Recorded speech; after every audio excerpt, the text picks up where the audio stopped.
Hey YouTube, how's it going? Kevin Cleary here with a knife video, and today I want to talk about brands and branding and bannering and labels on knives and how that all works and what I think about it and why maybe I'm going to try to cut them a little bit of slack in the future. Okay, so first off, you can see that I don't have a knife here in front of the camera. I have a hat, and this hat is a perfect example of branding. And in fact, in a broad sense, this is an example of branding that's done really, really well. Now, whether or not you like Under Armour or not, the fact is I didn't have to tell anybody what this symbol meant, okay? As soon as you saw that, you knew that that was an Under Armour hat. And that means that Under Armour has done a great job of putting their name out there and building awareness, and not only awareness, but positive awareness. Okay, so people know that's nice stuff, that's high quality, expensive stuff, and people want to have that. Okay, now there are a number of different ways that companies do this, and there are a number of different ways that they influence people. I'm not going to go into all of that. If you're interested in the psychology of that, go and check out a book called Brand Washing, which is absolutely excellent. I can't remember who the author's name off the top of my head is. I read it a couple years ago. Great book. There are a couple other books by that same individual, sort of about the whole marketing machine that we're subjected to in our culture. Great book, but I'll leave all of that detail for you to go and read up on yourself. But let me say this, okay? In addition to, so now you kind of have an idea what branding is. All right, let's move the hat out of the way and bring in a couple of knives. Some that don't have much branding at all. Some have a whole lot. Some have a little that's maybe not done as well as it could be. And others have it prominently placed, but in a way that's maybe not over the top or as over the top as others. Okay, so why do knife companies do this? And why do we buy this? Okay, let me be very clear here. I think this knife sells more because of this, not less. Even though, as a reviewer, I think this is gaudy and ugly. Okay, the reality is people want this on there, and SOG knows that, and that's why they do it. And that's why it doesn't matter how many times in a review I say this looks cheesy, they're going to keep putting it on there. Okay, and let me tell you a story about my childhood that will help to illustrate what we're talking about. Back when I was a kid, I think I was in grade 6 or 7, I played on the school basketball team, and I liked playing basketball, and it was a lot of fun. And I was never terribly good at it. I wasn't some star athlete or anything, but I contributed and had fun. Now, for the longest time when I was growing up, probably around grade 3 or maybe even younger. I know my son is younger and he's already concerned about this stuff. But at a fairly young age, I started to notice that some of my friends were wearing different brands of shoes. Maybe they were Reeboks, they were Nike, and those were the two big ones when I was a kid. Reebok and Nike were the ones you wanted. And Nike Airs especially, and Reebok had those pumps that you had the little basketball on the front, you pump them up. And I remember desperately wanting some shoes like that, okay? And, essentially my parents said, look, we can't afford it. You can't have it. I'm not paying $100 for running shoes. And as a parent myself, that makes total sense. Even, probably most of you could afford to buy a $60 or $100 pair of running shoes for your kid, but when you know they're going to grow out of them in 6 months, that doesn't make any sense, okay? And that's what my parents were thinking, but I was so disappointed. And so, we've been training with the basketball team and practicing, and we haven't had any games yet, but it's time for the first game of the basketball season. And I'm getting all ready, and there's a knock at the door to the change room. And someone's like, Kevin, your mom is here. About like that too. Like, why is your mom coming to a basketball game that's kind of taking place in the middle of school time? I'm like, that's weird. So I thought, who knows what could be going on. So I go to the door, and mom says, hey, I wanted to stop by the school. I got you something. And she hands me a bag. And in the bag is a box, and in the box is a pair of Nike Air running shoes. I was elated. I was so happy and so excited to have those Nike running shoes. You have no idea. Okay, and probably some of you do have an idea, but these were shoes I'd wanted for years and been constantly told, we can't afford them, it's a waste of money, it's not responsible.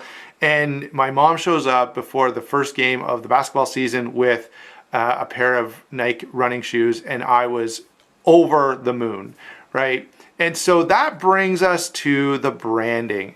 I would not have covered up that Nike swoosh if you paid me, okay? I wanted everyone to know that I was wearing those Nike Air running shoes, right? That was the whole thing. I mean, I was so excited. And guess what? For the vast majority of the knife buying public, okay, not us knife guys, right? I don't need to tell you, for most of you, what this knife is, okay? Most of you know right away. There is some branding on there, H1, but really the Spyderco branding is pretty understated and it's not really easy to catch. If you didn't know this was a Spyderco and I just showed it to you like this, some of you would be observant enough to catch that little bug, but probably a lot of people wouldn't. So now, of course, there is a giant round hole, which makes a difference. So the reality is, for most of the knife buying public, they want everyone to know that they've got a SOG knife. They want, even to a greater extent, everyone to know that they've got a ZT, a zero tolerance knife, because they, now zero tolerance is probably more for the somewhat initiated, okay? But I'm in a number of Facebook groups that talk about knives, and I enjoy having those discussions, but a lot of those people who are in those Facebook groups are not huge knife guys. I mean, they kind of like knives and they're interested, and but they're not like just crazy, addicts the way I am and maybe some of you guys are. And so you would not believe the posts, and it's really fun to see someone's excitement when and ZT is definitely the brand that gets it the most, okay? So let's bring in the ZT box, Go Bold. This is from the 0850. ZT is absolutely the brand that gets the most sort of, this is my first ZT kind of posts, okay? And I would say about once a week, or maybe even twice a week on some of the Facebook groups I'm in, there'll be, hey, I finally got my first ZT. Finally, right? And I know how they feel because I remember my first ZT. I remember my first Microtech. I remember my first Spyderco, although it was a little less impressive. ZT at one point for me when I started getting into knives seemed totally out of reach. Now I've had, I don't know, probably 8 or 10 different models, but the excitement when you get that first knife from a particular brand is really, really up there. And so I totally understand if someone buys their first ZT and it has this clip, right? They love that clip. They don't want this to be hidden. They don't want this to be, blacked out and understated. They want it, if they could make it bigger, they would, okay? And so when we talk about, as reviewers, branding on a knife, I think we have to have a little bit of understanding for the people who are buying these things, okay? Okay, so now let's talk a little bit about some brands who have done a pretty good job of name recognition. The first one, we already had ZT in here, okay? And ZT, the average knife guy, I have some friends, family members who are, they're into outdoors, they're into gear, like they know about 511 tactical stuff, and most of them they may not know about zero tolerance, okay? More people who are into knives start to figure out zero tolerance is a thing. However, every single one of them knows about Kershaw, okay? Every single one of them knows about CRKT. And maybe to a somewhat lesser extent, but still a pretty high number, know about Cold Steel. The other day I had a Cold Steel knife in my pocket just like this. It has a little Cold Steel there on the clip. And it was specifically brought up to me, oh, that's a Cold Steel knife. I have a Cold Steel knife. They make really good stuff. People knew, okay? Now, let me point out a couple of companies that could probably do better. One that certainly is. Okay, so Benchmade. One of the things that's happening right now with Benchmade is they're growing, they're expanding. And where they're expanding is out toward people who are not knife guys, okay? Benchmade, from what I have heard and been told, Benchmade is tracking their sales, and they're selling more knives to non-knife guys than they are to guys who are sort of really into it, who are collectors or something. Now, Spyderco is a company that hasn't done quite as well. Okay, I've only in the last few years that I've been into knives, come across a fairly small number of people. One guy who owned an outdoor store, he knew about Spyderco. Well, that's, he's not really a member of the general public. The reality is most of the general public do not know about Spyderco. Okay, so that has a huge impact on the success of these businesses. Now, let me comment on what happens when it goes a little too far, okay? This can get to a point, and I'm a little bit afraid of what may happen to Benchmade. Okay, Benchmade's over there with Gerber on that side of the country, and Gerber is a company who,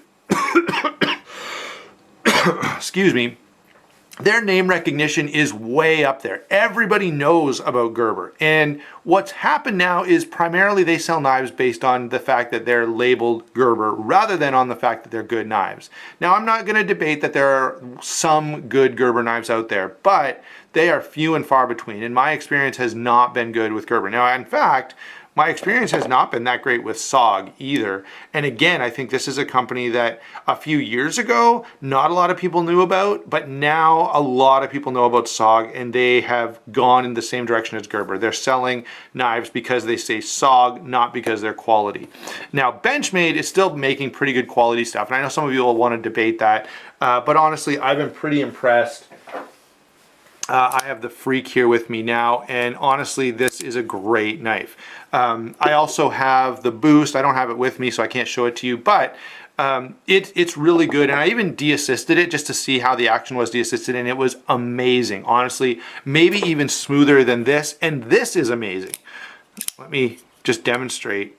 Look how smooth. So the Benchmade Boost is at least as nice as that, and that's when I de-assisted it. Okay, so let's, right now Benchmade is not quite there yet, but I'm afraid for the future of Benchmade, because once that name recognition really gets out there, there's a huge temptation to bring down the quality and sell mass numbers of knives because there's that much demand, and that is frustrating. Okay, so let's now quickly talk a little bit about done right or done wrong, okay?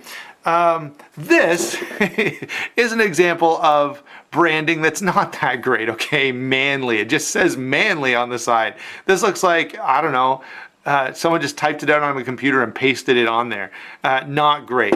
SOG is a little better. They've kind of built this symbol that is not bad. ZT, again, is even better yet. It's a little smaller. It's very easily recognizable, and it doesn't have to be. This is a little overstated, but not that bad. Okay, and this is a ZT that's kind of directed toward the average knife buyer. Okay, there are ZTs. If you look at the 0850, there's not a lot of branding on it. Why is that? Well, because they know who's buying those knives, right? The 0850 is not being sold in Walmart. It's being sold to knife people, and that makes a big difference. So let's clear some of this stuff out of the way, and I want to give one other example. We're talking about branding done right or branding done wrong. Here is the Ontario Rat Model 1. Now, Ontario's recently changed their symbol to this, and I think it's a good move. It's fairly recognizable, and they can easily put this on a clip, on the side of a knife. They can put it somewhere where it doesn't have to be this huge thing, and it works really well. This knife, again, is a pretty broadly selling knife, pretty popular model for average people. This knife is also an Ontario knife, much, much less branding. And I think there's a good reason for that. And that is the people buying this. By the way, okay, hold on. Let's just time out right here. Look at this knife, okay?